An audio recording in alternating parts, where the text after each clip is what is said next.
Welcome to 360 Tamil. இன்னைக்கு இந்த வீடியோல கிரைம் பேட்ரோல்ல இருக்க ஒரு சூப்பரான எபிசோடோட கதையை தான் நான் உங்களுக்காக கொண்டு வந்திருக்கேன். இதுக்கு முன்னாடியே நிறைய கிரைம் பேட்ரோல் எபிசோட் போட்டிருக்கேன் பாத்தீங்களா, அதெல்லாம் உங்களுக்கு பிடிச்சிருக்கா இல்லையான்றத கமெண்ட் செக்ஷன்ல சொல்லுங்க. இந்த கதையுமே ரொம்ப இன்ட்ரெஸ்டிங்கா இருக்கும். அது என்னன்னு பாத்தீங்கன்னா, ஒருத்தன் ஒரு வீட்டுக்குள்ள நுழைஞ்சு அங்க இருக்க பொண்ணு கிட்ட எல்லை மீறி நடந்திருக்கான். அந்த பொண்ணோட அப்பாவை சாவடிச்சிடறான். அவன் யாரு என்னன்ற மாதிரி பயங்கரமா விசாரணை போயிட்டு இருக்கு. அதே வீட்டுல இருக்க வேற ஒருத்தன் மேல சந்தேகம் வருது. இதை தாண்டி அந்த பொண்ணை யாரோ ஃபாலோ பண்ண மாதிரி இருந்திருக்கும். அவன் மேல டவுட் வருது.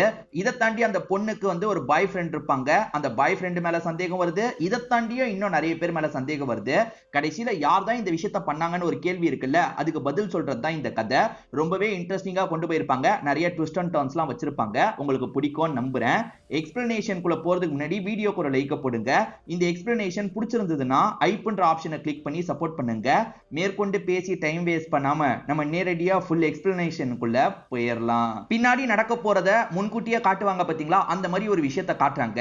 ஒரு பொண்ணு இருக்காங்க பாத்தீங்களா, ட்ரெஸ் எல்லாம் சேஞ்ச் பண்ணிட்டு இருக்காங்க. இத ரவி அப்படின்ற ஒரு நபர் அந்த பொண்ணுக்கு தெரியாம கேப்சர் பண்ணிட்டு இருக்கான். அந்த பொண்ணு யாரு, இந்த ரவி யாரு அப்படின்றதெல்லாம் கிளியரா தெரியல. இவன் கேப்சர் பண்றதை நமக்கு காட்டுறாங்க. இப்ப அப்படியே கட் பண்ணி வேற ஊர்ல இருக்க ஒரு சீனை காட்டுறாங்க. அது என்னன்னு பாத்தீங்கன்னா, ஒரு ஹஸ்பண்ட் அண்ட் ஒய்ஃப்க்கு மீரான்ற ஒரு பொண்ணு இருப்பா. இப்ப அப்பாக்கு போன் கால் வருது. எடுத்து பேசும்போது மீராவோட சார் தான் பேசுறாரு போல. மீரா மியூசிக்ல ஸ்பெஷலிஸ்டா இருப்பா. இன்னைக்கு கிளாஸ் இருக்கு, வர சொல்லுங்க அப்படின்ற மாதிரி சொல்லும் போது, சரி சார் நான் அனுப்பி விடுறேன் அப்படின்ற மாதிரி அப்பாவும் பேசுறாரு. பொண்ணுக்கு இன்னைக்கு முக்கியமான கிளாஸ் இருக்காமே அப்படின்ற மாதிரி கேக்குறாரு. ஆமாங்க ஏற்கனவே சொன்னா அப்படின்ற மாதிரி அம்மா இருக்காங்கல்ல, பொண்ணை எழுப்பி விடுறாங்க. இந்த பொண்ணோட பேர் தான் மீரா அப்படின்றது. மீரா இன்னைக்கு அந்த ஸ்பெஷல் கிளாஸ் இருக்குல்ல, நீ ரெடி ஆகு அப்படின்ற மாதிரி அம்மா சொல்றாங்க.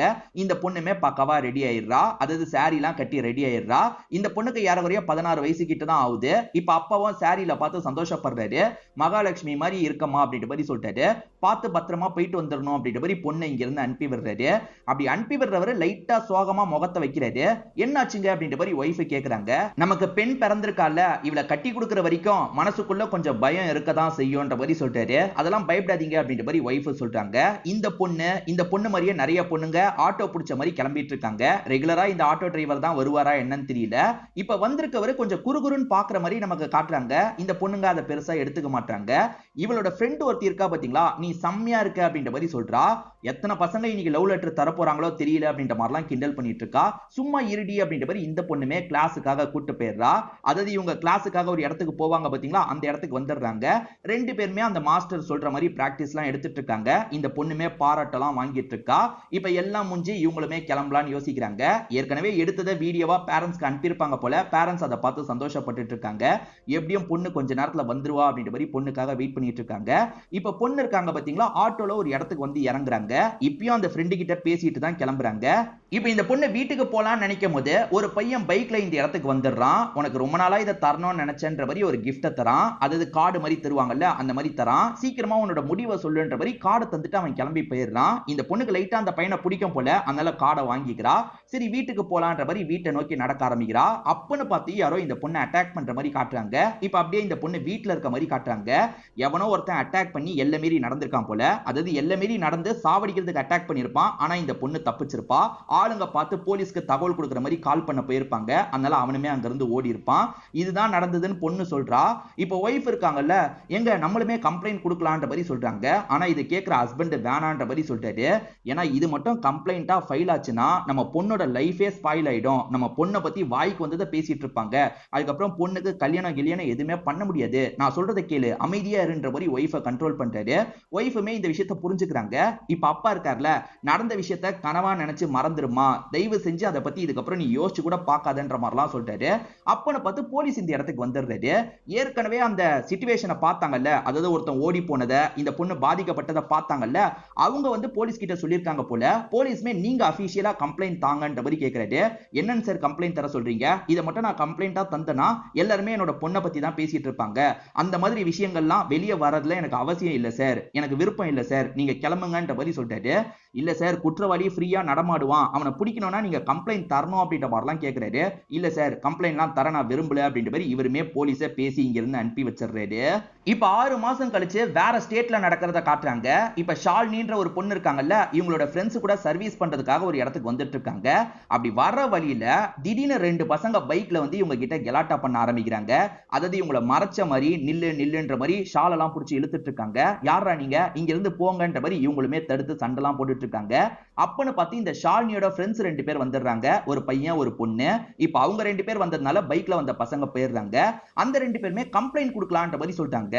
நம்ம ஊருக்குள்ள இந்த மாதிரி தான் நிறைய பேர் சுத்திட்டு இருக்காங்க, எல்லாருக்கு எதிராகவும் கம்ப்ளைண்ட் கொடுக்க முடியுமா, இதெல்லாம் கடந்து போகணும் அப்படின்ற மாதிரி சொல்லிட்டாங்க. அப்பதான் வேற ஒரு ஃப்ரெண்ட் இருக்காரு பாத்தீங்களா, ஆட்டோல இந்த இடத்துக்கு வந்து இறங்குறாரு. நீ என்னடா அதிசயமா ஆட்டோல எல்லாம் வரன்ற மாதிரி அந்த ஃப்ரெண்டை கலாய்ச்சிட்டு இருக்காங்க. அந்த ஃப்ரெண்டு பேரு அருண் அப்படின்றது. இவங்க 4 பேருமே ஒவ்வொரு வேலையில இருக்காங்க. இப்ப சர்வீஸ் பண்றதுக்காக வந்திருக்காங்க. கஷ்டப்படுற எல்லாருக்குமே தேவையானதை தந்துட்டு இருக்காங்க. இந்த அருணை பொறுத்த வரைக்கும் ஷாலினியை ஒன் சைடா லவ் பண்ணிட்டு இருக்கான் போல. இவங்க கிட்ட ஃபிளர்ட் பண்றதுக்கெல்லாம் ட்ரை பண்ணிட்டு இருக்கான். ஆனா இவனுக்கு அது கூட பேச வரல.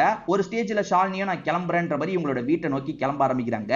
அப்ப ஷாலினியை யாரோ பாக்குற மாதிரியே தோணுது. இவங்க வீட்டுக்கிட்ட வந்ததுக்கு அப்புறமா யாரோ பாக்குற மாதிரியே தோணுது. யாரோ பாக்குற மாதிரியே இருக்கே அப்படின்ற மாதிரி இவங்க பயந்து பயந்து திரும்பி பார்த்துக்கிட்டே தான் வீட்டுக்கிட்ட வந்துட்டு இருக்காங்க. ஏறக்குறைய இவங்களோட வீட்டுக்கிட்ட வந்துடுறாங்க. பெரிய வீடா தான் இருக்கு. ரவி கதவை தரன்ற மாதிரி கதவை தட்டுறாங்க. ஆக்சுவலா ரவின்றவன் சொந்தக்கார பையன். இவங்க வீட்டுல தான் ஸ்டே பண்ணிட்டு இருக்கான் போல. இப்ப ரவி வீடியோ பார்த்துட்டு இருப்பான். இவங்க கதவை தட்டுறாங்கன்னு தெரிஞ்சோன்னா வேகமா கதவை திறக்கிறதுக்காக வந்துடுறான். என் அப்பா இன்னும் வரலையான்னு கேட்கும்போது, சார் வந்தாரு ஆனா கிளம்பி போயிட்டாருன்ற மாதிரி சொல்றான். அப்பா எங்க போயிருப்பாரு அப்படின்ற மாதிரி இவங்களுமே போன் எடுத்து அப்பாக்கு கால் பண்றாங்க. அந்த அப்பா இருக்காரு பாத்தீங்களா, சாந்தின்ற ஒரு லேடி கூட நெருக்கமா பேசிட்டு இருக்காரு. இப்ப சாந்தியும் வர காலெல்லாம் கட் பண்ணிட்டு இருக்காங்க. ஆனா இந்த பொண்ணு விடுற மாதிரியே இல்ல, திரும்ப திரும்ப கால் பண்ணிட்டு இருக்காங்க. அப்பா போனை எடுக்கலன்னு தெரிஞ்சோன்னே இந்த பொண்ணு இருக்காங்கல்ல, அப்பா அங்கதான் போயிருக்க வாய்ப்பு இருக்கு, நான் அங்க போறேன்ற மாதிரி ரவி கிட்ட சொல்லிட்டு நேரா இந்த சாந்தியோட வீட்டுக்கு வந்துடுறாங்க. சாந்தியோட வீட்டுல தானே அப்பா இருக்காரு. நான் எவ்வளவு சொன்னாலும் நீங்க கேட்க மாட்டீங்களாப்பா, முதல்ல இங்க இருந்து கிளம்புங்க அப்படின்ற மாதிரி அப்பாவை கூப்பிடுறா. அப்பாவும் பொண்ணு கூப்பிட்டோன்னா சரின்ற மாதிரிலாம் ஏத்துக்கிறாரு. சாந்தி நில்லுங்க நில்லுங்கன்னு சொல்றாங்க. அப்பா கண்டுக்க மாட்டாரு. இப்ப பொண்ணு கூட சேர்ந்த மாதிரி இங்க இருந்து கிளம்பிடுறாரு. அதுக்கப்புறம் சாந்தியோட ஹஸ்பண்ட் வீட்டுக்குள்ள வராரு. இவர் தான் சாந்தியோட ஹஸ்பண்ட். ஆனா சாந்தி வேற ஒருத்தர் கூட நெருக்கமா இருக்காங்கன்றது நமக்கு தெரியுது. ஹஸ்பண்டுமே ஒரு மாதிரி பாக்குறாரு. கோவப்பட்டு முறைச்சு பாக்குறாரா என்னன்றது கிளியரா தெரியல. ஆக்சுவலா இவங்க வீட்டுல இருக்க ரவி இருக்கான் பாத்தீங்களா, கிராமத்தை சேர்ந்தவனா இருப்பான். இவங்களுக்கு எடுபடிவு வேலை பாக்குறதுக்காக தான் இந்த இடத்துல இருக்கான் போல. அப்ப திரும்ப திரும்ப சாந்தி வீட்டுக்கு போறது பொண்ணுக்கு பிடிக்க மாட்டேங்குது. அந்த சாந்தி யாருன்னு இப்போதைக்கு கிளியரா தெரியல. நீங்க எப்ப பாரு அந்த லேடி வீட்டுக்கு போறது எனக்கு பிடிக்க மாட்டேங்குதுப்பா, இதுக்கப்புறம் நீங்க போகவே கூடாது, இதுக்கப்புறம் நீங்களும் நானும் சேர்ந்து தான் சாப்பிடணும்ன்ற மாதிரி பொண்ணு சொல்றா. சரி ஓகேமா, இதுக்கப்புறம் போக மாட்டேன்ற மாதிரி அப்பாவும் சொல்றாரு. இந்த ஷாலினியை பொறுத்த வரைக்கும் ஒரு ஸ்கூல்ல டீச்சரா வேலை பாக்குறாங்க. இதை தாண்டி உங்களுக்கு டைம் கிடைக்கும் போது டிராமா பிராக்டிஸ் எடுப்பாங்க. அருண்மே அந்த பிராக்டிஸ்ல இருக்காரு போல. அவர் இப்ப வந்து ரோமியோவா இருப்பாரு. என்கிட்ட ப்ரோபோஸ் பண்ணு அப்படின்ற மாதிரி இவங்க சொல்றாங்க. அவர் ப்ரோபோஸ் பண்றதுக்கு ரொம்ப தயங்கிட்டு இருக்காரு. நீ செட் ஆக மாட்ட அசோக், நீ ப்ரோபோஸ் பண்ணு அப்படின்ற மாதிரி இவங்களோட பாய் ஃப்ரெண்டை பார்த்து சொல்றாங்க. அதாவது இவங்களோட பாய் ஃப்ரெண்ட் இவங்களை பார்க்கிறதுக்காக வந்திருப்பாரு. அவர்கிட்ட சொல்றாங்க. அவருமே ப்ரோபோஸ்லாம் பண்றாரு. இது எல்லாத்தையும் கவனிச்சிட்டு இருக்க இந்த அருணுக்கு பயங்கரமா கோவம் வருது. அதாவது ஷாலினிக்கு ஏற்கனவே ஆள் இருக்குன்றதெல்லாம் இவருக்கு தெரியுது. அதை தாண்டி ஷாலினியை அடையணும் அப்படின்ற மாதிரிலாம் யோசிக்கிறாரு. இப்ப ஷாலினியும் அப்பாக்கு கால் பண்ணி எப்ப வருவீங்கன்னு கேக்குறாங்க.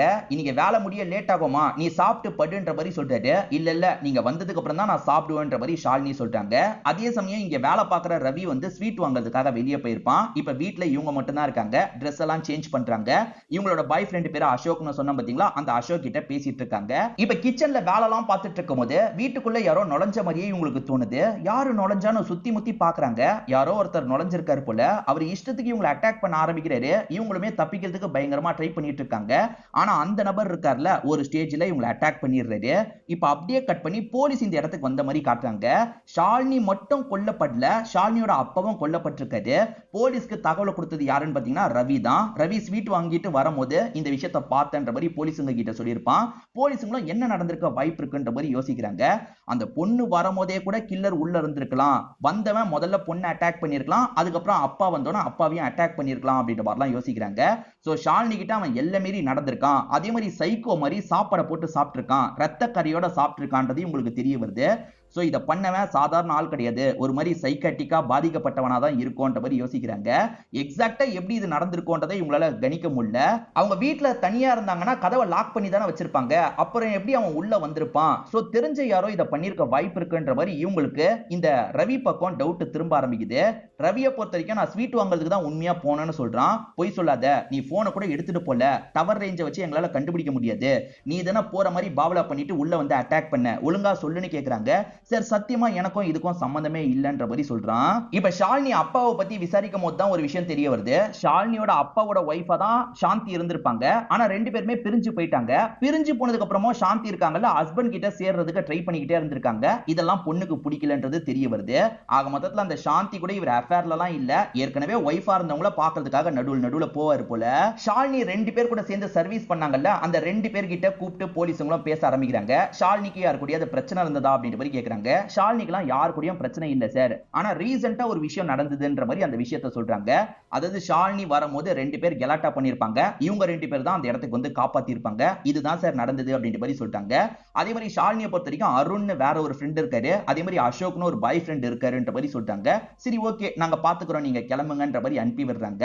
இப்ப அடுத்ததா ஷாலினியோட பாய் ஃப்ரெண்டான அசோக் கிட்ட இவங்க பேச ஆரம்பிக்கிறாங்க. அசோக் என்ன சொல்றாருன்னா, நைட்டு கூட என்கிட்ட போன்ல பேசிட்டு இருந்தா, அதுக்கப்புறம் என்னாச்சுன்னு தெரியலையே சார் அப்படின்ற மாதிரி பயங்கரமா ஃபீல் பண்ணிட்டு இருக்காரு. சரி உங்களுக்கு யார் மேலேயாவது சந்தேகம் இருக்கான்ற மாதிரி கேக்குறாங்க. சார் அருண் ஒருத்தன் குறுகுறுன்னு பாத்துக்கிட்டே இருப்பான் சார், எனக்கு அவன் மேல டவுட் இருக்குன்ற மாதிரிலாம் சொல்லிட்டு போறாரு. இப்ப டீமுக்குள்ள ஒரு டிஸ்கஷன் நடக்குது. இவங்க அருணையும் வர வைக்கலாம் ட்ரை பண்ணிருப்பாங்க, ஆனா அருணை ரீச் பண்ண முடியல. அருணை பொறுத்த வரைக்கும் ஷாலினி மேல பைத்தியம் பிடிச்ச மாதிரி சுத்திட்டு இருந்திருக்கான்னு தெரிய வருது. அவன் ஒரு வேலை பண்ணிருப்பானா அப்படின்ற மாதிரிலாம் யோசிக்க ஆரம்பிக்கிறாங்க. அவனை போன் மூலியமா ரீச் பண்ண முடியல, அதனால அருணோட வீட்டுக்கே வந்துடுறாங்க. வீட்டுல பார்த்தா அருணோட அம்மா மட்டும் தான் இருக்காங்க. உங்க பையன் எங்கன்னு கேட்கும்போது 2 நாளா வீட்டு பக்கமே பையன் வரலன்ற மாதிரி அம்மா சொல்றாங்க. ஏதோ தப்பா இருக்கு, இவன் கூட பண்ணிருக்க வாய்ப்பு இருக்குன்னு யோசிக்கிறாங்க. வந்தா உடனே எங்களுக்கு தான் தகவலை கொடுக்கணும், புரிஞ்சுதான் கேட்கும்போது அம்மாவும் புரிஞ்சுது அப்படின்ற மாதிரி சொல்றாங்க. இப்ப அருண் இருக்கான்ல, ஒரு இடத்துல மறைஞ்ச மாதிரி தான் இருக்கான் போல. இப்ப சரக்கு அடிச்சுக்கிட்டே சில விஷயங்களை யோசிச்சு பார்க்கறான். அது என்னன்னா, இவன் வந்து ஷாலினி கிட்ட பேசும்போது உனக்கு எந்த மாதிரி பையனை பிடிக்கும்ன்ற மாதிரிலாம் கேட்கறான். அதாவது இவனை பத்தி ஏதாவது சொல்லுவாங்கன்ற மாதிரி தான் இந்த மாதிரி ஒரு பிட்ட போடுறான். ஆனா அவங்க இருக்காங்கல்ல, எனக்கு இந்த மாதிரிலாம் இருக்கணும் அப்படின்ற மாதிரி அசோக்கை பத்தி எல்லா விஷயத்தையும் சொல்லிட்டு இருக்காங்க. அப்படி சொல்லிட்டு இருக்கும் போதே அசோக் அந்த இடத்துக்கு வந்துடுறாரு. இவங்களுமே சந்தோஷமா அசோக்கை கட்டி பிடிக்கிறாங்க. இதெல்லாம் பார்த்தவனுக்கு செம்ம கோவம் வந்திருக்கும். இப்ப பிரசன்ட்ல யோசிச்சு பார்த்தவன் இங்க இருக்க பாட்டில் எல்லாம் போட்டு உடைச்சிட்டு இருக்கான். இவன் ஏதாவது பண்ணிட்டானா என்னன்றது தெரியல. இப்ப கம்ப்ளீட்டா வேற ஒரு கதையை காட்டுறாங்க. நடக்க முடியாத அப்பா கஷ்டப்பட்டு நடந்து வந்துட்டு இருக்கும் போது ஒரு வண்டி தெரியாதனமா இடிக்கிற மாதிரி வந்திருக்கும். அப்பவும் காயப்பட்ட மாதிரி கீழே விழுந்துடுறாரு. இந்த அப்பாவோட பொண்ணு பேரு காவியா அப்படின்றது. அப்பா என்னாச்சு அப்படின்ற மாதிரிலாம் பார்த்துட்டு இருக்கா. எப்படியாவது அப்பாவோட காயத்தை சரிப்படுத்தணும், அதாவது வந்து கால் மாதிரி வைப்பாங்கல்ல, அந்த மாதிரி பண்ணணும்ன்ற மாதிரி பொண்ணு யோசிக்கிறா. அதெல்லாம் ஒன்றும் பிரச்சனை இல்லம்மா, அப்பா இந்த கட்டியை வச்சே மேனேஜ் பண்ணிக்கிறேன் அப்படின்ற மாதிரி அப்பாவும் சொல்லிட்டு இருக்காரு. இந்த காவியா அப்பா கிட்ட பேசிட்டு இருக்கும் போது இந்த காவியாவை யாரோ குறுகுறுன்னு பார்த்துட்டு இருக்காங்க, அதாவது தப்பா பார்த்துட்டு இருக்காங்க அப்படின்ற மாதிரி நமக்கு காட்டுறாங்க. இப்ப இன்ஸ்பெக்டரும் டீமும் டிஸ்கஸ் பண்றதை காட்டுறாங்க. அந்த இடத்துல சீமன் சாம்பிள் கிடைச்சா செக் பண்ணலான்ற மாதிரி யோசிச்சிருப்பாங்க. ஆனா அவனை பொறுத்த வரைக்கும் சீமன் சாம்பிள் கிடைக்காத மாதிரி தான் பண்ணியிருப்பான். அவன் ரொம்ப தெளிவா இந்த விஷயத்த பண்ணியிருக்கான் சார், யாரு பண்ணான்றது தெரியல. இன்ஸ்பெக்டருமே வேற ஆங்கிள் விசாரிக்க சொல்லியிருப்பாரு. அதாவது கொலை பண்ணவன் அந்த வீட்டை விட்டு கிளம்பும் போது கூட யாராவது பார்த்திருக்கலாம். சோ வீட்டுக்கு பக்கத்துல ஏதாவது வித்தியாசமான சம்பவம் நடந்ததுன்னா சொல்லுங்க, இல்ல விசாரிங்கன்ற மாதிரி சொல்லிட்டாரு. அப்படி விசாரிக்கும் போதுதான் அந்த வீட்டுக்கு பக்கத்துல ஒருத்தன் கார்ல பதட்டமா போகும்போது ஒருத்தரை இடிச்சு தள்ளிட்டு போயிருக்கான்றது தெரிய வருது. சோ காயப்பட்டவர்கிட்ட விசாரிச்சா ஏதாவது கிடைக்கும்ன்ற மாதிரி யோசிக்கிறாங்க. அந்த காரை பத்தின டீடைலை கண்டுபிடிக்கணும் அப்படின்ற மாதிரிலாம் யோசிக்கிறாங்க. அதே சமயம் இன்ஸ்பெக்டர் திரும்பி அந்த வீட்டுக்கு போலாம், என்ன நடந்திருக்க வாய்ப்பு இருக்குன்றத கொஞ்சம் யோசிக்கலாம்ன்ற மாதிரி நினைக்கிறாரு. இப்ப அந்த வீட்டுக்கு வந்துடுறாங்க. எப்படி நுழைஞ்சிருக்க வாய்ப்பு இருக்கு, எப்படி சாவடிச்சிருக்க வாய்ப்பு இருக்குன்ற மாதிரி இவங்க யோசிக்கிறாங்க. திரும்ப இவங்களுக்கு அந்த ரவி மேலதான் சந்தேகம் வருது. அந்த ரவி தான் ஏமாத்திட்டு உள்ள வந்து இந்த மாதிரி பண்ணிருக்கலாம். ஏன்னா ரவிக்கு தான் இந்த வீட்டை பத்தி எல்லாமே தெரியும், அவன் பண்ணிருக்கதான் வாய்ப்பு இருக்கு அப்படின்ற மாதிரி இவங்களுக்குள்ள பயங்கர டிஸ்கஷன் போகுது. அப்ப சாந்தி இந்த இடத்துக்கு வந்துடுறாங்க. ஏன்னா இதுக்கப்புறம் சாந்திக்கு தான் இந்த ப்ராப்பர்ட்டி சொந்தம், அதுக்காக தான் கிளைம் பண்றதுக்காக வந்திருக்காங்க போல. இந்த சாந்தியை பொறுத்த வரைக்கும் ஹஸ்பண்டை விட்டு பிரிஞ்சுட்டாங்க, வேற ஒருத்தரையே கல்யாணம் பண்ணிட்டாங்க. இருந்தாலும் ஹஸ்பண்டை அடிக்கடி சந்திச்சிருக்காங்கன்றது தெரிய வருது இல்ல. சோ இவங்களே கூட ப்ராப்பர்ட்டிக்காக ரெண்டு பேரையும் ஆளை வச்சு போட்டு தள்ளியிருக்க வாய்ப்பு இருக்குன்ற மாதிரிலாம் போலீஸுங்களுக்கு சந்தேகம் வருது. சார் அந்த மாதிரிலாம் கிடையவே கிடையாதுன்ற மாதிரி இவங்க சொல்றாங்க. இதை தாண்டி அந்த ரவி என்னோட சொந்தக்கார பையன், அவனை ரிலீஸ் பண்றதுக்காக நான் சில காப்பி வாங்கியிருக்கேன், அதாவது பெயில் காப்பி வாங்கியிருக்கேன், நீங்க அவனை ரிலீஸ் பண்ணிருங்க அப்படின்ற மாதிரி சொல்றாங்க. அவன் தான் இதை பண்ணிருக்க வாய்ப்பு இருக்குன்னு நாங்க சந்தேகப்படுறோம், அவனெல்லாம் இங்க தங்க வைக்காதீங்க அப்படின்ற மாதிரி போலீஸுங்க சொல்றாங்க. சார் என்னையும் விட்டா அவனுக்கு யாருமே கிடையாது சார், என் ஊர்க்கார பையன் தான், நான் பாத்துக்கிறேன் சார், நீங்க முதல்ல ரிலீஸ் பண்ணுங்க அப்படின்ற மாதிரி சொல்றாங்க. இந்த லேடி மேலேயே சந்தேகம் இருக்கு, இந்த லேடி கூட ரவியை வச்சு பண்ணிருக்கலான்ற மாதிரிலாம் யோசிக்கிறாங்க. ஆனா ரிலீஸ் பண்ணி தானே ஆகணும், சரி ரிலீஸ் பண்றோம் அப்படின்ற மாதிரி இங்க இருந்து போலீஸுங்களும் கிளம்ப ஆரம்பிக்கிறாங்க. ஷாலினி வீட்டுக்கு பக்கத்துல ஒரு நபர் வந்து ஆக்சிடென்ட் ஆனாரு பாத்தீங்களா, இவருக்கு தான் ஆக்சிடென்ட் நடந்திருக்கும். சார் கார்ல வந்தவன் கொஞ்சம் பதட்டமா இருந்தான், இடிச்சு தள்ளிட்டு போயிட்டான் சார், கார் நம்பரை நோட் பண்ணிருக்கன்ற மாதிரி சொல்றான். அந்த நம்பரை வச்சு கார் டீடைல்லாம் கண்டுபிடிக்கணும்னு நினைக்கிறாங்க. காரு வேற ஒரு நபர் பேர்ல தான் இருக்கு. ஆனா அந்த நபரை பொறுத்த வரைக்கும் அன்னைக்கு காரை அசோக் தான் தந்திருக்காருன்றது உங்களுக்கு தெரிய வருது. அசோக்னா யாருன்னு பாத்தீங்கன்னா ஷாலினியோட பாய் ஃப்ரெண்டு. சோ ஷாலினியோட பாய் ஃப்ரெண்டு தான் கார்ல வந்திருக்காருன்றது தெரியுது. இப்ப இவங்களுமே அந்த அசோக்கை இந்த இடத்துக்கு வர வச்சிடுறாங்க. நீ அன்னைக்கு அந்த வீட்டுக்கு வந்திருக்க, உண்மையை சொல்லு, நீ தானே இந்த விஷயத்த பண்ணன்ற மாதிரி கேக்குறாங்க. சார் நான் உண்மையை சொல்லிடுறேன் சார் அப்படின்ற மாதிரி இவனுமே உண்மையை சொல்ல ஆரம்பிக்கிறான். என்ன உண்மையை சொன்னான்றதை காட்டாமே நமக்கு வேற ஒரு சீனை காட்டுறாங்க. அது என்னன்னா, காவியான்ற ஒரு பொண்ணை காமிச்சாங்கல்ல, அந்த பொண்ணுமே அப்பாக்கு செயற்கை கால் வைக்கணும்னு நினைக்கிறா. ஆனா அதுக்கு 10 லட்சம் ரூபாய்க்கு மேல செலவாகும் அப்படின்ற மாதிரி டாக்டர் சொல்லிட்டாரு. அவ்வளவு காசுலாம் இல்லல்ல, அதெல்லாம் பாத்துக்கலாமா வான்ற மாதிரி அப்பாவும் பொண்ணை கூட்டிட்டு இங்க இருந்து கிளம்ப ஆரம்பிக்கிறாரு. இப்ப அசோக் கிட்டே இவங்க விசாரணை பண்றாங்க. நீ தான் அந்த இடத்துக்கு வந்திருக்க, அங்க இருந்து பதட்டமா கிளம்பும் போது ஆக்சிடென்ட் பண்ணிருக்க, ஒத்துக்கோன்ற மாதிரி கேக்குறாங்க. சார் நான் வந்தது உண்மைதான் சார், ஆக்சுவலா நாங்க 2 பேரும் போன்ல பேசணும்ல, அப்ப வீட்ல யாருமே இல்ல, நீ வரியான்னு கிண்டலா கேட்டா நானுமே போலான்றதுக்காக அந்த இடத்துக்கு போயிட்டு இருந்தேன் சார். நான் போய் பார்க்கும் போதே ஏற்கனவே 2 பேருமே கொல்லப்பட்டிருந்தாங்க. நம்ம இந்த இடத்துக்கு வந்தது யாருக்காவது தெரிஞ்சா பிரச்சனைன்றதுக்காக சைலண்டா அங்க இருந்து கிளம்பிட்டேன் சார். சத்தியமா நான் எதுவுமே பண்ணலன்ற மாதிரிலாம் இவன் சொல்லிட்டு இருக்கான். இவன் சொல்றது உண்மையா பொய்யான்னு தெரிய மாட்டேங்குது இல்ல. இவனை கொஞ்சம் அடிச்சு விசாரிங்கன்ற மாதிரி இன்ஸ்பெக்டர் சொல்லிட்டாரு. இப்ப இன்ஸ்பெக்டருக்கு வேற ஒரு அசிஸ்டன்ட் மூலியமா ஒரு தகவல் தெரிய வருது. ஷாலினிக்கு யார் கூட எல்லாம் பிரச்சனை இருக்குன்னு பார்க்கும்போது ஷாலினி வேலை பார்க்குற ஸ்கூல்ல வேற ஒரு சார் கூட பிரச்சனை இருக்கிறது தெரிய வருது. அந்த சாரோட பேர் வந்து வருண் அப்படின்றது. அந்த வருண் ஒரு பொண்ணு கிட்ட எல்லை மீறி நடந்திருக்கிறதா இவங்க கம்ப்ளைண்ட் கொடுத்திருப்பாங்க. அந்த சாருக்கு எதிராக அந்த ஸ்கூல்ல ஆக்ஷன் பெருசா எடுக்காம அந்த கேஸை மூடி இருப்பாங்க. சோ அந்த சார் கூட ஏதாவது பண்ணிருக்க வாய்ப்பு இருக்குன்ற மாதிரி தான் இந்த அசிஸ்டன்ட் சொல்றாரு. அப்ப அந்த சார் கிட்ட விசாரிக்கணும்ன்ற மாதிரி இவங்களுமே வேகமா அந்த ஸ்கூலுக்கு வந்துடுறாங்க. இவர் தான் வருண் சாரா இருப்பாரு. இவரு காவியான்ற ஒரு பொண்ணு கிட்ட தப்பா நடந்துகிட்டாருன்ற மாதிரி ஷாலினி சொல்லியிருப்பாங்க. ஆனா இவர் இருக்கார்ல சார், ஷாலினி தான் தப்பா சொன்னாங்க, அதனால தான் மேனேஜ்மெண்ட் ஷாலினியை வேலையை விட்டு தூக்குனாங்க, என்ன இதே இடத்துல வச்சிருக்காங்கன்ற மாதிரி சொல்றாரு. சோ மேனேஜ்மெண்ட் இந்த சாரை காப்பாத்துறதுக்கு ட்ரை பண்றது இவங்களுக்குமே தெரியுது. நமக்கு நடுவுல காவியான்னு ஒரு பொண்ணை காட்டுவாங்கல்ல, இந்த காவியா கிட்ட தான் இந்த அருண் சார் எல்லை மீறி நடந்திருக்கிறதா ஷாலினி சொல்லியிருப்பாங்க. ஆனா மேனேஜ்மெண்ட் இந்த சாரை காப்பாத்துற மாதிரி தான் பேசுறாங்க. இவங்க கிட்ட கேட்டா எதுவும் கிடைக்காது, நம்ம கிளம்பலான்ற மாதிரி இவங்களும் கிளம்புறாங்க. நமக்கு ரவின்னு ஒருத்தனை காட்டுவாங்க பாத்தீங்களா, அவனுமே விலை மாதுகள்லாம் இருக்கிற இடத்துக்கு வந்திருக்கான். ஏற்கனவே நிறைய பாக்கி வச்சிருக்க, உன்னெல்லாம் அலோவ் பண்ண முடியாதுன்ற மாதிரி இங்க இருக்க லேடி சொல்றாங்க. இல்ல இப்ப நிறைய காசு என்கிட்ட இருக்குன்ற மாதிரி நிறைய காசை எடுத்து தரான், சரி போன்ற மாதிரி இந்த லேடி அனுப்பி வைக்கிறாங்க. இதெல்லாம் போலீஸ் இன்ஃபார்மர் ஒருத்தர் கவனிக்கிறாரு. போலீஸுங்க ஸ்கூல்ல எதுவுமே கிடைக்கலன்னு கிளம்பும் போது ஸ்கூல் பஸ் ஓட்டுற ஒரு டிரைவர் இருக்கார்ல, இவங்களை நிறுத்தி பேச ஆரம்பிக்கிறாரு. சார் ஸ்கூல்ல உண்மையை சொல்ல மாட்டாங்க சார், எல்லாத்தையும் மறைக்கிறாங்க சார், ஷாலினி மேடம் ரொம்பவே நல்ல டைப்பு, போராடணும்னு நினைச்சாங்க சார் அப்படின்ற மாதிரி சில விஷயங்களை சொல்ல ஆரம்பிக்கிறது. இவங்களுமே என்ன விஷயம்ன்ற மாதிரி ரொம்ப டீட்டெயிலா இவர்கிட்ட கேட்டு தெரிஞ்சுக்க ஆரம்பிக்கிறாங்க. அது என்னன்னா, இந்த வருண் சார் கொஞ்சம் தப்பானவரா தான் இருப்பாரு. ஷாலினி உங்களோட கிளாஸ் எல்லாம் முடிச்சுட்டு நடந்து வந்துட்டு இருக்கும் போது அந்த பொண்ணு கத்துற மாதிரி சவுண்டு கேக்குது, காவியா கத்துற மாதிரி சவுண்டு கேக்குது. கதவை திறந்து பார்த்தா இந்த வருண் சார் தான் எல்லை மீறி நடக்கிறதுக்கு ட்ரை பண்ணியிருக்காரு. இப்ப இவங்க கதவை திறந்தோன்னா அந்த பொண்ணு அழுதுகிட்டே ஓடி வந்து கட்டி பிடிச்சிடுறா. சார் நீங்க எதுக்காக சார் இப்படி பண்ணீங்க, நான் இதை விட மாட்டேன் சார் அப்படின்ற மாதிரி ஷாலினி கோவமா சொல்லியிருப்பாங்க. அந்த பொண்ணையும் ஸ்கூலை விட்டு தூக்கி இருப்பாங்க, அதே மாதிரி ஷாலினியும் வேலையை விட்டு தூக்கி இருப்பாங்க. இருந்தாலுமே ஷாலினி போராடிட்டு இருந்தாங்க, அதனால வருண் சார் கூட ஏதாவது பண்ணிருக்கலாம்ன்ற மாதிரி இவர் சொல்றாரு. நான் தான் சொன்னன்றதை மேனேஜ்மெண்ட்டுக்கு தெரியப்படுத்திடாதீங்க சார், என் வேலையே போயிடும்ன்ற மாதிரி சொல்றாரு. அதெல்லாம் நாங்க சொல்ல மாட்டோம் அப்படின்ற மாதிரி இந்த டிரைவரை இவங்களுமே அனுப்பி விடுறாங்க. ஆக்சுவலா ரவி நிறைய காசை செலவு பண்ணிட்டு இருக்கிறத ஒரு இன்ஃபார்மர் பார்த்தாரு பாத்தீங்களா, அவருமே போலீஸுங்களுக்கு கால் பண்ணி இந்த விஷயத்த சொல்லிட்டாரு. ரவி கிட்ட ஏது அவ்வளவு காசு வந்தது அப்படின்ற மாதிரி இவங்களுமே யோசிக்க ஆரம்பிக்கிறாங்க. இப்ப இவங்களுமே காவியாவை கூப்பிட்டு பேச ஆரம்பிக்கிறாங்க. காவியா உனக்கு உண்மையாலேயே அந்த மாதிரி நடந்ததா அப்படின்ற மாதிரி கேக்குறாங்க. இவங்க இல்லன்னு சொல்றாங்க. காவியா நீ உண்மையை சொல்லலாம், ஷாலினின்ற அக்கா பாதிக்கப்பட்டிருக்காங்க, அதனால தான் கேக்குறோம் அப்படின்ற மாதிரி சொல்லும் போது, ஆமா சார் ஷாலினி அக்கா எனக்கு ஹெல்ப் பண்ணலாம்னு நினைச்சாங்க, அதுக்காக இப்படி நடந்ததா என்னன்னு தெரியல, அதே மாதிரி என்னையுமே என்னென்னமோ சொல்லி ஸ்கூலை விட்டு தூக்கிட்டாங்க சார் அப்படின்ற மாதிரி ஃபீல் பண்ணிட்டு இருக்கா. சரி ஃபீல் பண்ணாத அப்படின்ற மாதிரி இவருமே ஆறுதல் சொல்லிட்டு இருக்காரு. அருண் சார் தப்பு பண்ணிருக்காருல, ஷாலினி அதை ப்ரூவ் பண்றதுக்கு ட்ரை பண்ணிக்கிட்டே இருந்திருப்பாங்க, அதனால அருண் கூட பிளான் பண்ணி இந்த விஷயத்தை பண்ணிருக்கலாம்ன்ற மாதிரி இன்ஸ்பெக்டருக்கு டவுட் வருது. அந்த அருணோட ஆக்டிவிட்டி எல்லாம் விசாரிங்க அப்படின்ற மாதிரி சொல்றாரு.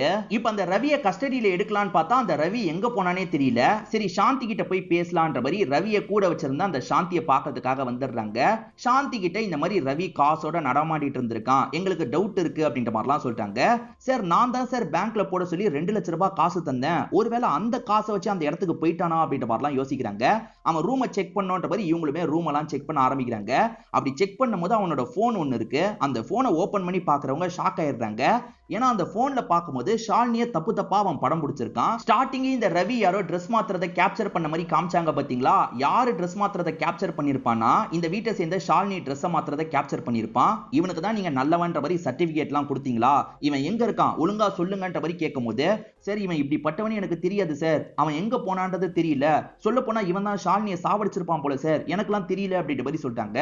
நாங்க பாத்துக்கிறோம்ன்ற மாதிரி இவங்களும் கிளம்புறாங்க. ஆக்சுவலா இவங்களுக்கு வருண் சார் மேல சந்தேகம் வந்துருச்சு பாத்தீங்களா? வருண் சார கஸ்டடியில எடுத்துறாங்க, போட்டு அடி அடின்னு அடிக்கிறாங்க. ஷாலினி உங்களுக்கு எதிராக கேஸ் மாதிரி நடத்திட்டு இருந்தா, ஷாலினி அந்த கேஸ்ல ஜெயிக்க கூடாது, அதுக்குள்ள ஏதாவது பண்ணுன்றதுக்காக நீங்க தான் பிளான் பண்ணி பண்ணிருக்கீங்க, உண்மையை ஒத்துக்கோங்கன்னு கேக்குறாங்க. சார் சத்தியமா அந்த மாதிரி கிடையவே கிடையாது சார், உண்மையை தான் நான் சொல்றேன் நம்புங்க அப்படின்ற மாதிரிலாம் கெஞ்சி கேட்டுட்டு இருக்காரு. இப்ப ரவி டீ கடையில உட்காந்துட்டு இருக்கிறத போலீஸ்ல ஒருத்தர் பாத்துறாரு. எல்லாருக்கும் தகவலை கொடுத்தோன்னே எல்லாருமே சேர்ந்த மாதிரி இந்த இடத்துக்கு வந்து இந்த ரவியை லாக் பண்ணிடுறாங்க. இப்ப ரவியை போட்டு அடி அடின்னு அடிக்கிறாங்க. ஷாலினி மேல உனக்கு ஒரு கண் இருந்திருக்கு, அதனால எல்லை மீறி நடந்திருக்க, அப்பா வந்தோன்னா அப்பாவையும் சேர்த்து சாவடிச்சிருக்க, இதுதானே நடந்தது, ஒழுங்கா ஒத்துக்கோ அப்படின்ற மாதிரிலாம் இவனை போட்டு அடி அடின்னு அடிச்சிட்டு இருக்காங்க. இவனுமே கண் இருந்தது உண்மைதான் சார், ஆனா நான்லாம் எதுவுமே பண்ணலன்ற மாதிரி சொல்றான். நடிக்காதரா, உன்னை பத்தி உன்னோட ஆன்டி எல்லாத்தையும் சொல்லிட்டாங்க, நீ பண்ணிருக்க கூடிய ஆளுதான்ற மாதிரி ஆன்டி சொல்லிட்டாங்க அப்படின்ற மாதிரி இவர் சொல்றாரு. என்னோட ஆன்டி அப்படிலாம் சொல்லியிருக்க மாட்டாங்கன்ற மாதிரி இவன் சொல்றான். உன் ஆன்டி தான் சொன்னாங்க அப்படின்ற மாதிரி போலீஸ் சொல்றாரு. சார் என்னோட ஆன்டி என்ன மாட்டி விட்டு தப்பிக்கலாம் ட்ரை பண்றாங்க சார், உண்மையிலே என்னோட ஆன்டி பிளான் வச்சிருந்தது உண்மைதான் அப்படின்ற மாதிரி இவன் சொல்றான். அது என்னன்னா சாந்தியை சாவடிக்கணும், அதுக்கப்புறம் ஹஸ்பண்ட் கூட சேரணும்ன்ற மாதிரி பிளான வச்சிருப்பாங்க. ஹஸ்பண்ட் கூட சேர்றது வாழ்றதுக்காகலாம் கிடையாது, அவரோட காசை சுருட்டுறதுக்காக தான். சோ பிளான் வச்சிருந்திருக்காங்கன்றது தெரிஞ்சிருச்சுல. இப்ப அந்த சாந்தியும் இப்ப இருக்க ஹஸ்பண்டையும் வர வச்சிடுறாங்க. நீங்க தான் அப்ப பிளான் பண்ணி சாவடிச்சிருக்கீங்களான்னு கேட்கும்போது, சார் இவனை வச்சு பிளான் போட்டது உண்மைதான், ஆனா அதுக்குள்ளேயே வேற யாரோ இதை பண்ணிட்டாங்க சார், அப்படியே இருந்தாலும் என் ஹஸ்பண்ட் எல்லாம் சாவடிக்கிற மாதிரி பிளானே இல்ல சார் அப்படின்ற மாதிரிலாம் இவங்க கெஞ்சி கேட்டுட்டு இருக்காங்க. இப்ப அருணோட அம்மாக்கு போன் கால் வருது. அன்னோன் நம்பர்ல இருந்து கால் வரதுனால அம்மாவும் வேகமா எடுக்கிறாங்க. அருணா இருக்குமான்னு யோசிக்கும் போது எதிர அருண் தான் பேசுறான். என்ன மன்னிச்சிருங்கம்மா, இதுக்கப்புறம் திரும்பி நான் வரமாட்டேன்ற மாதிரி பேசிட்டு இருக்கான். ஏன்டா என்னாச்சு, நீ எங்க இருக்க சொல்லுன்ற மாதிரி கேக்குறாங்க. அவன் மேற்கொண்டு பேசாம காலை கட் பண்ணிடுறான். நம்ம போலீஸ் கிட்ட சொல்றதுதான் நல்லது அப்படின்ற மாதிரி இவங்களுமே போலீஸ்க்கு கால் பண்ணி இந்த விஷயத்த சொல்றாங்க. போலீஸுங்க அந்த கடைசி லொகேஷனை ட்ரேஸ் பண்ணி வேகமா வந்துட்டு இருக்காங்க. அப்படி வந்து பார்க்கும்போது அவன் தற்கொலை பண்ணி இறந்து போயிருக்கான். ஷாலினி இல்லாத உலகத்துல நான் இருக்க விரும்பல அப்படின்ற மாதிரி தான் லெட்டர் எழுதி வச்சிருக்கான். ஒருவேளை ஷாலினியை இவன் தான் கோவப்பட்டு சாவடிச்சுட்டு ஷாலினி இல்லாததை நினைச்சு வேதனையில இறந்து போயிட்டானா அப்படின்ற மாதிரி யோசிக்கிறாங்க. அதாவது இவன் கூட சாவடிச்சுட்டு தற்கொலை பண்ணிருக்கலான்ற மாதிரி உங்களுக்கு சந்தேகம்லாம் வர ஆரம்பிக்குது. இப்ப மேற்கொண்டு 1 மாசம் வரைக்கும் போது விசாரணையில எந்த ஒரு முன்னேற்றமும் இல்லாம இருக்கு. காவியான்ற ஒரு பொண்ணை காமிச்சாங்கல்ல, அந்த பொண்ணு நடந்து போயிட்டு இருக்கும் போது அந்த பொண்ணை ஃபாலோ பண்ற கடத்தி கொண்டு போயிடுறான். இப்ப அந்த பொண்ணு ஒரு இடத்துல பாடியா கிடைச்சிருப்பாங்க. ஒரு போலீஸ் விசாரணை பண்றாரு. நம்ம இன்ஸ்பெக்டர் இல்லாம வேற ஒரு போலீஸ் தான் விசாரணை பண்றாரு. அந்த பொண்ணு கிட்ட எல்லை மீறி நடந்து ராட வச்சு அடிச்சு சாவடிச்சிருக்காங்க அப்படின்றது தெரிய வருது. சிசிடிவியை செக் பண்ணும்போது கொஞ்சம் தள்ளி ஒரு கார் போகுது. ஒருவேளை இந்த கார்ல வந்தவன் தான் பண்ணிருப்பானான்னு விசாரிக்கும் போது கார் திருட்டு கார்னு தெரிய வருது. சோ திருட்டு காருன்றதுனால இன்னமும் சந்தேகம் அதிகமாகுது. அவனோட போட்டோ வச்சு விசாரிக்கலான்ற மாதிரி யோசிக்கிறாங்க. இதை தாண்டி ஷாலினி எப்படி கொல்லப்பட்டாங்களோ அதே மாதிரி தான் இந்த காவியமும் கொல்லப்பட்டிருக்காங்க. இதனால விசாரிக்கிற எஸ்ஐ இன்ஸ்பெக்டர் கிட்ட இந்த விஷயத்தெல்லாம் சொல்லிட்டு இருக்காரு. இதை தாண்டி இந்த எஸ்ஐ ஏற்கனவே வேற ஸ்டேட்ல இருக்கும்போது இதே மாதிரி ஒரு கேஸை நான் பார்த்திருக்கேன் சார், ஆனா அவங்க கம்ப்ளைண்ட் கொடுக்கல, அவங்க கிட்ட இவனோட போட்டோவை காமிச்சு விசாரிக்கலாம், ஏன்னா இப்ப 2 பேருமே கொல்லப்பட்டுட்டாங்க, அந்த பொண்ணு கிட்ட கேட்கலான்ற மாதிரி சொல்றாரு. அந்த பொண்ணு யாருன்னா ஸ்டார்டிங் நமக்கு மீரான்னு ஒரு பொண்ணை காமிச்சாங்கல்ல, அந்த மீரா கிட்ட இவன் தான் உங்ககிட்ட எல்லை மீறி நடந்தானா சொல்லுமா அப்படின்ற மாதிரி கேட்கிறாரு. ஆமா ஆமான்ற மாதிரி இந்த பொண்ணு சொல்றாங்க. இந்த பொண்ணு கிட்டயும் எல்லை மீறி நடந்துட்டு சாவடிக்கிறதுக்கு ட்ரை பண்ணிருப்பான், இந்த பொண்ணு தான் தப்பிச்சிருப்பாங்க. சோ அவன் தான்றது தெரிஞ்சிருச்சுல. அவனை எல்லா பக்கமும் தேடும் போது ஒரு ஸ்டேஜ்ல புடிச்சிடுறாங்க. அது யாருன்னு பார்த்தா நல்லவன் மாதிரி ஒரு ஸ்கூல் வேன் டிரைவர் பேசினால அவன் தான் இதுக்கு பின்னாடி இருப்பான். இப்ப அவனை போட்டு அடி அடின்னு அடிச்சிட்டு இருக்காங்க. நீ தான் இந்த விஷயத்தெல்லாம் பண்ணிருக்க, எதுக்காகடா பண்ண, ஒழுங்கா சொல்லுன்ற மாதிரி கேக்குறாங்க.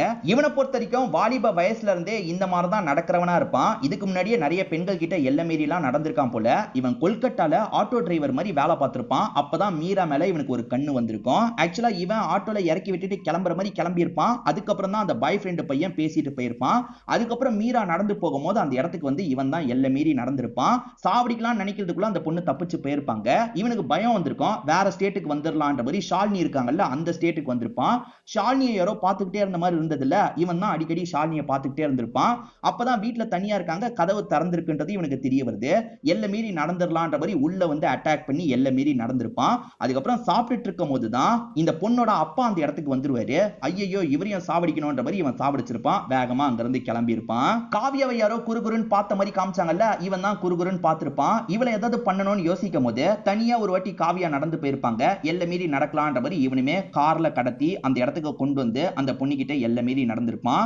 ஆக மொத்தத்துல இவன் தான் எல்லா விஷயத்தையும் பண்ணிருக்கான்னு தெரிய வருது. இப்ப இன்ஸ்பெக்டருமே இவனை போட்டு அடி அடி நடிக்கிறாரு. இவனை கூட்டு போங்கன்ற மாதிரி சொல்றாரு. சோ குற்றவாளியான இவனை கண்டுபிடிச்சிடுறாங்கன்ற மாதிரி காமிச்சு நமக்கு கதையை முடிக்கிறாங்க. கண்டிப்பா இந்த எபிசோட்ல வந்த ட்விஸ்ட் அண்ட் டர்ன்ஸ்லாம் உங்களுக்கு பிடிச்சிருக்கும்னு நம்புறேன். இந்த வீடியோ உங்களுக்கு பிடிச்சிருந்ததுன்னா லைக் பண்ணுங்க, கமெண்ட் பண்ணுங்க, மறக்காம 360 தமிழ் சேனலை சப்ஸ்கிரைப் பண்ணுங்க. தொடர்ச்சியா இந்த மாதிரி வீடியோக்கள் வந்துகிட்டே தான் இருக்கும்.